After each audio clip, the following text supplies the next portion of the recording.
What if I told you the 2008 financial crisis wasn't just an accident? Millions of people lost their jobs, their homes, and their life savings. Families were destroyed, retirement funds evaporated, and yet the institutions responsible for the collapse walked away richer.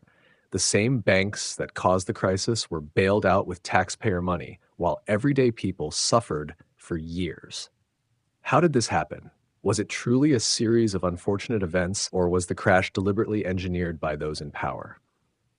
It all started in the early 2000s when banks and lenders began handing out home loans to almost anyone, regardless of their ability to pay them back. These were called subprime mortgages, loans given to borrowers with poor credit, often with misleading or predatory terms.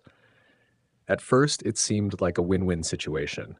People were able to buy homes, banks collected fees, and the housing market boomed. But behind the scenes, financial institutions were bundling these risky loans into complex financial products called mortgage-backed securities, MBS.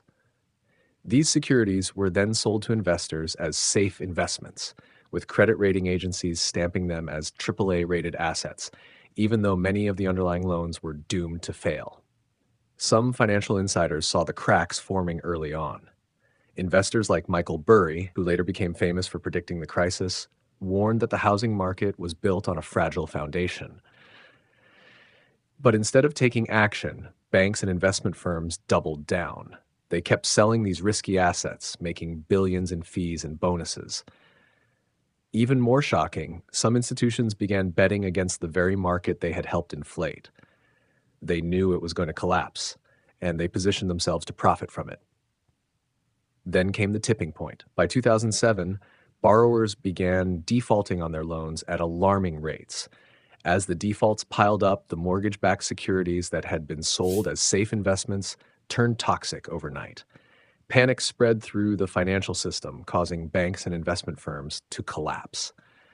Lehman Brothers, a financial giant, filed for bankruptcy, sending shockwaves through the global economy. The stock market plummeted, unemployment soared, and the Great Recession officially began. But while millions of people were losing their homes and jobs, Wall Street was already preparing its next move.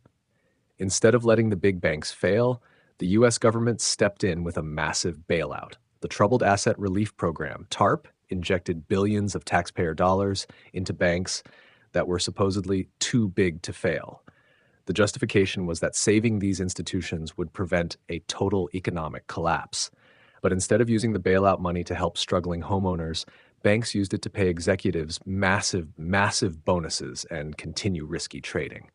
In other words, the same people who caused the crisis not only avoided consequences, but also walked away richer than before.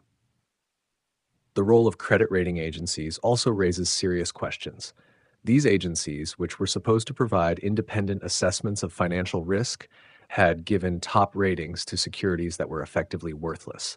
Was this just incompetence, or was there a deeper, more coordinated effort to deceive investors?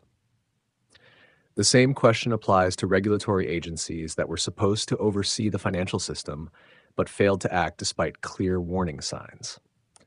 Then there's the case of Goldman Sachs, one of the most powerful financial institutions in the world. In 2010, the SEC charged Goldman Sachs with fraud for misleading investors about mortgage-backed securities. Internal emails later revealed that Goldman had sold toxic assets to clients while secretly betting against them. If one of the biggest banks in the world knew the market was going to crash, how many others did? And if they knew, why did they continue to push bad loans and investments? This raises an even bigger question. Was the financial crisis just a case of extreme greed and incompetence, or was it planned? Consider this. During the crash, wealth didn't disappear, it was transferred. While the middle class suffered, the wealthiest individuals and institutions took advantage of the chaos. Hedge funds and big investors who had bet against the market made billions. The government's response ensured that the biggest banks survived and became even bigger, consolidating their power.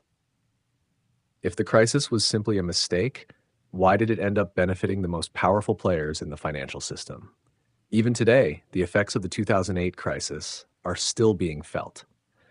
The policies put in place to fix the economy largely benefited the wealthy, while average people continued to struggle with stagnant wages, rising costs, and a financial system still prone to the same risks. And despite everything that happened, very few executives faced any real consequences. So, was the 2008 crash truly an accident, or was it an engineered financial reset designed to benefit the few at the expense of the many? Who really pulled the strings behind the scenes? And if it was planned, could it happen again? Let me know what you think in the comments. Was this a tragic accident or one of the biggest financial cons in history?